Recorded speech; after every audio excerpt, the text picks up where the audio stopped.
Hello friends, आज हम बात करेंगे 215 सीआरपीसी क्रिमिनल प्रोसीजर कोड 1973। दोस्तों, आज हम बात कर रहे हैं 215 सीआरपीसी मीन्स की गलतियों का प्रभाव। आरोप फ्रेम करने में, आरोप निश्चित करने में अगर कोई गलती हो जाती है उसका क्या इफेक्ट पड़ता है आरोप में, ये हम देखेंगे। तो दोस्तों, हम देखते हैं कि अगर चार्ज फ्रेम करने में, फ्रेमिंग ऑफ चार्ज में जो हमने एक कंटेंट देखा है 211 में कि कंटेंट्स ऑफ चार्जेस, मतलब कि आरोप विरचित करने में, आरोप में क्या क्या चीजें लिखी जाएंगी, विरचित करने में नहीं, आरोप में क्या क्या चीजें होनी चाहिए, उसमें अगर कोई गलती हो जाती है, कोई कथन छूट जाता है, कोई स्टेटमेंट नहीं लिखा जाता है, तो कब उसका इफेक्ट क्या होगा, कब आरोप में परिवर्तन किया जाएगा। तो दोस्तों, अपराध के या उन विशिष्टियों के जिनका आरोप में कथन होना अपेक्षित है, कथन करने में किसी गलती के कारण, केवल किसी गलती के कारण ही उसमें परिवर्तन नहीं किया जाएगा, उसका कोई गलत इफेक्ट नहीं पड़ेगा जब तक कि उसके प्रभाव का इफेक्ट, उसका इफेक्ट ये ना हो कि वस्तुतः न्याय नहीं हो पाया है, या अक्यूज्ड भुलावे में पड़ गया है, तो या फिर गुमराह हो रहा है, अक्यूज्ड भ्रमित हो रहा है, तभी इसमें कोई परिवर्तन किया जाएगा। वरना अगर आरोप में कोई गलती हो गई है, कुछ चीजें नहीं लिख पाए हैं, कोई विशिष्टियां नहीं दे पाए हैं जो कि जरूरी तो थी, परंतु न्याय तक पहुंचने में उसका ज्यादा इफेक्ट नहीं पड़ रहा है, अगर वस्तुतः न्याय ना हो पा रहा है, एक्चुअली में वास्तविक न्याय नहीं हो पा रहा हो, या न्याय तक हम नहीं पहुंच रहे हो, या अक्यूज्ड भुलावे में पड़ जाए, तभी उसमें परिवर्तन किया जा सकता है। अगर ऐसा नहीं है तो 215 के तहत अगर आरोप में कोई गलती हो जाती है तो उसका प्रभाव कोई गलत नहीं होगा, उसका कोई मतलब नहीं होगा। दोस्तों, अगर जस्टिस तक हम पहुंच सकते हैं विदाउट उसमें कोई अमेंडमेंट, विदाउट अल्टरेशन, तो हम उसमें कोई फेरफार नहीं करेंगे। परंतु अगर उसमें जस्टिस नहीं हो पाएगा या अक्यूज्ड भुलावे में पड़ रहा है तो उसमें अमेंडमेंट करना बहुत जरूरी हो जाता है। दोस्तों, मैं आपको एग्जाम्पल के माध्यम से समझाना चाहूंगी कि कब ये जो इसका प्रभाव है, गलतियों का प्रभाव है, कब कितना इफेक्टिव होता है। जैसे दो व्यक्तियों के मर्डर का ट्रायल चल रहा होता है। एक व्यक्ति पे खुदा बख्श की हत्या का आरोप चल रहा होता है। 20 जनवरी को 1982 20 जनवरी को खुदा बख्श की हत्या के लिए ट्रायल चल रहा होता है एक व्यक्ति का, और दूसरे दिन वो हत्या कर देता है खुदा बख्श की। एक हैदर बख्श की हत्या करता है एक दिन, दूसरे दिन खुदा बख्श की हत्या कर देता है। तो दोनों की हत्या कर रहा है। ट्रायल जो चल रहे हैं, ट्रायल अलग अलग चल रहे हैं, लेकिन जब ट्रायल खुदा बख्श की हत्या का चल रहा था तब विचारण चल रहा था किसका, तब उसमें साक्षी उपस्थित हो रहे थे खुदा बख्श वाले के, या फिर हैदर बख्श का चल रहा था तो खुदा बख्श वाले आ रहे थे, या खुदा बख्श वाला मैटर चल रहा था तो हैदर बख्श के साक्षी आ रहे थे। यहाँ पे बहुत ही ऐसे वाला चल रहा है, बहुत संदेहपूर्ण बातें चल रही हैं, बहुत ढुलमुल टाइप का चल रहा है कि कौन साक्षी किस में आना चाहिए, कौन साक्षी किस में नहीं आना चाहिए। तो यहाँ पे जो अक्यूज्ड है वो भुलावे में पड़ सकता है। ऐसा लग रहा है कि जब खुदा बख्श की हत्या का मैटर चल रहा था तब हैदर बख्श वाले साक्षी आ रहे हैं, जब हैदर बख्श वाले का ट्रायल चल रहा है तब खुदा बख्श वाले साक्षी आ रहे हैं। तब यहाँ पे ऐसा लग रहा है कि यहाँ वस्तुतः न्याय नहीं हो पाया, हो सकता है, और जो अक्यूज्ड है वो भुलावे में पड़ सकता है। तब यहाँ पे क्या किया जाएगा, गलतियों में सुधार किया जा सकता है, एरर्स को ठीक किया जा सकता है, संशोधन किया जा सकता है, ताकि जस्टिस तक पहुंचा जा सके। दोस्तों, इसमें मैं आपको एक केस बताऊंगी, 2005 का है, एनसीटी दिल्ली वर्सेस नवजोत संधू का केस है। तो दोस्तों, इसमें जो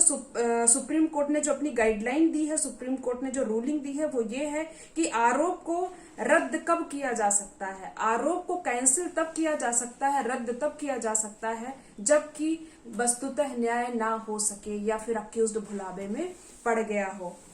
मीन्स कि अक्यूज्ड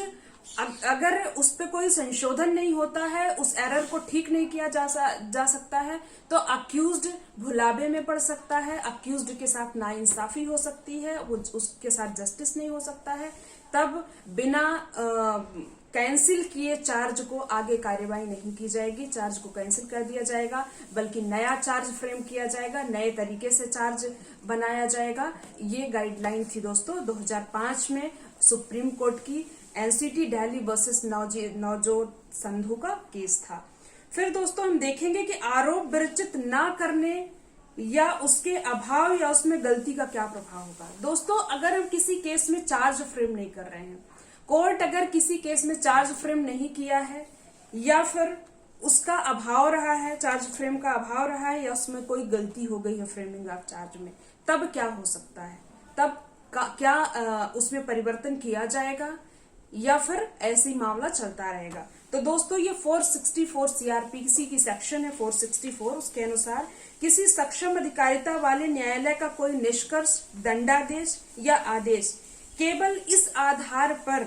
कि आरोप विरचित नहीं किया गया है, आरोप में कोई गलती, लोप या अनियमितता है या फिर इसमें जो आरोप है उसमें कुसंयोजन भी आएगा, इसके प्रभाव में, इसके अभाव में या फिर गलती के प्रभाव में आरोप का कुसंयोजन भी आएगा, गलत तरीके से चार्ज लगा दिया गया है, गलत तरीके से लोगों को जोड़ लिया गया है। अगर जो चार्ज है उसमें अगर कोई गलती, जो जजमेंट तक पहुंचने में कोर्ट अगर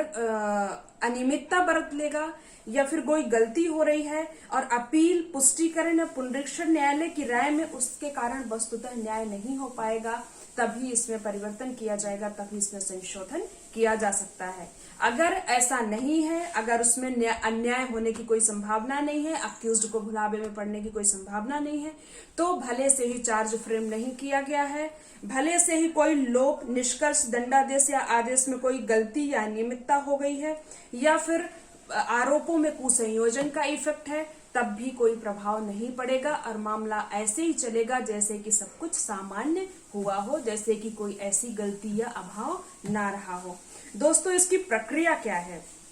सपोज अगर अपील, पुष्टिकरण या पुनरीक्षण न्यायालय की राय है कि वस्तुतः न्याय नहीं हो पाएगा, हमने अभी पढ़ा कि वस्तुतः अगर न्याय हो सकता है तो हमें कोई फर्क नहीं पड़ेगा, कोई अमेंडमेंट नहीं किया जाएगा, कोई अल्टरेशन इसमें नहीं किया जाएगा। परंतु अगर ऐसा लग रहा है कि अगर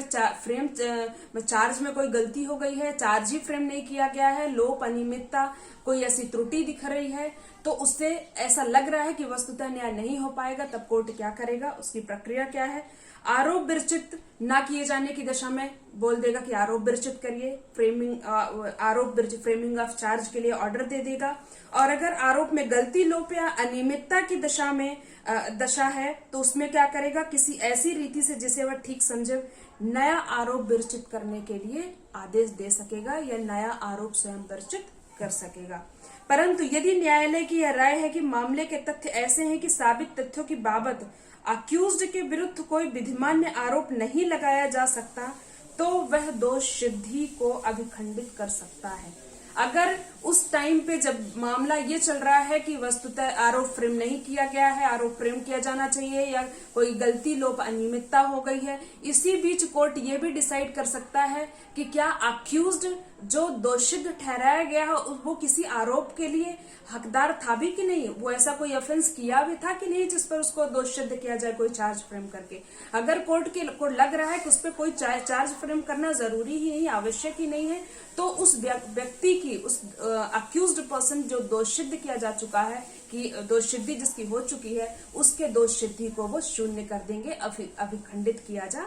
सकेगा। ओके दोस्तों, तो आज के वीडियो में इतना ही। अगर मेरा वीडियो आपको पसंद आता है तो लाइक, शेयर और सब्सक्राइब करना ना भूलें। और हाँ दोस्तों, ये मेरा वीडियो आपको शाम में 6:45 पे मिलेगा। अगर आपको लाइव देखना है या फ्रेश देखना है तो 6:45 पे आपको शाम को ये मेरा वीडियो मिलेगा। Okay friends, bye bye.